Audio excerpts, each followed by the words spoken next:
शुरुआत करेंगे इस वक्त की बड़ी खबर के साथ। केंद्रीय मंत्री जीतन राम मांझी के केंद्रीय कैबिनेट पर दिए एक बयान के बाद अब घमासान मच गया है। अब मांझी ने कैबिनेट छोड़ने वाले बयान पर सफाई दी है। उन्होंने सोशल मीडिया एक्स पर पोस्ट कर लिखा कि वो वेब पोर्टल और चैनलों पर भ्रामक खबर चली है, उनकी बात को तोड़ मड़ोड़ कर पेश किया गया है।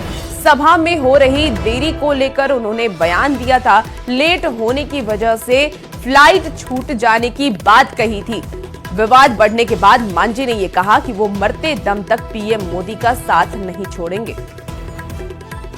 जीतन राम मांझी का ये पोस्ट जहां उन्होंने अपने बयान पर सफाई दी है, उन्होंने कहा है कि क्योंकि उनकी फ्लाइट थी जिस वजह से उन्होंने बैठक छोड़ने की बात कही थी, वो मरते दम तक पीएम मोदी का साथ नहीं छोड़ेंगे, हमेशा साथ रहेंगे।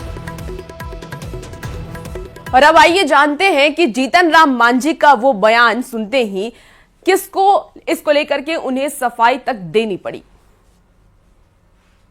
हमको देने को तैयार है तो फिर सीट हमको क्यों नहीं मिले? हमको ये करना है, एक प्रश्न करना है लोगों से।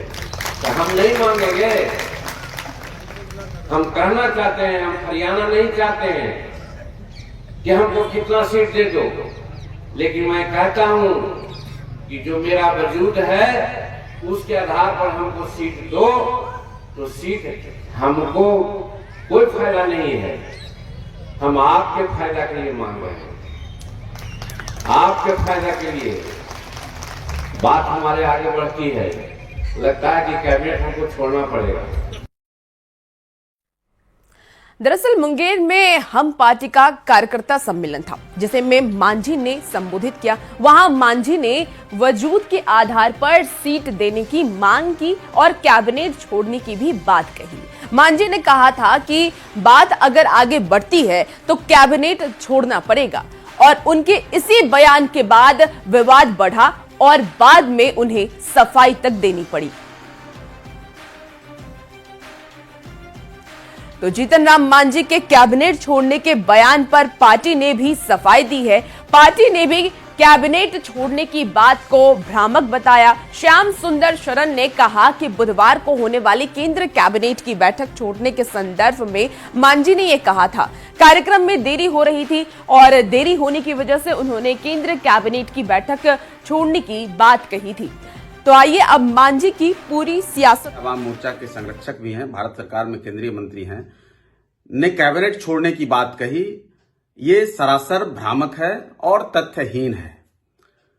मुंगेर की एक जनसभा में वो भाषण दे रहे थे और चूंकि कल भारत सरकार का कैबिनेट का बैठक है जिसमें श्री जीतन राम मांझी जी को शामिल होना है और शाम में उनकी पटना से फ्लाइट थी, कार्यक्रम में लेट हो रहा था, तो उसी समय वो कह रहे थे कि थोड़ा जल्दी कराइए, कल की बैठक कहीं छूट न जाए। तो अब पूरी सियासत को समझते हैं। मांझी पहले भी इस तरह के बयान दे चुके हैं, कभी सीट को लेकर तो कभी पद को लेकर।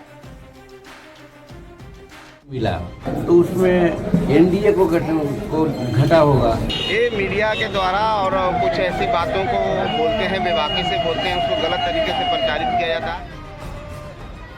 चुनाव से पहले गठबंधन में सीटों की दावेदारी खूब होती है। हिंदुस्तानी आवाम मोर्चा के संरक्षक जीतन राम मांझी इसमें माहिर खिलाड़ी हैं, लेकिन इस बार सीटों के मुद्दे पर घर में ही मतभेद दिख रहा है। कुछ दिनों से जीतन राम मांझी ने 40 सीटों की दावेदारी की और कहा कि 20 सीटों से कम पर लड़ने को तैयार नहीं। एक बार फिर मांझी ने कहा कि हम का जनाधार आज बहुत बढ़ चुका है और उसके हिसाब से अगर सीट नहीं मिलती है तो नुकसान एनडीए को होगा। जनाधार के आधार पर अगर तजवीज लोग नहीं करेंगे तो उसमें एनडीए को घटा होगा, जिससे हमको भी तकलीफ होगा। दूसरी ओर जीतन राम मांझी के पुत्र हिंदुस्तानी आवाम मोर्चा के अध्यक्ष संतोष कुमार सुमन कह चुके हैं कि उनकी पार्टी की ओर से कोई डिमांड नहीं की गई है, बातों को तोड़ मरोड़ कर पेश किया गया।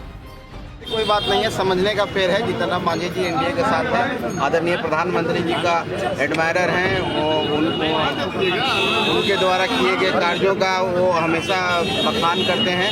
ये मीडिया के द्वारा और कुछ ऐसी बातों को बोलते हैं, बेबाकी से बोलते हैं, उसको गलत तरीके से प्रचारित किया जाता है। हम एनडीए में हैं, एनडीए में रहेंगे, एनडीए को मजबूत करेंगे। एक तरफ संतोष सुमन कह रहे हैं कि बातों को तोड़ मरोड़ कर पेश किया जा रहा है, दूसरी ओर मुंगेर में जीतन राम मांझी ने एक बार फिर कह दिया कि एनडीए में सीटों की दावेदारी नहीं करेंगे तो कहां करेंगे।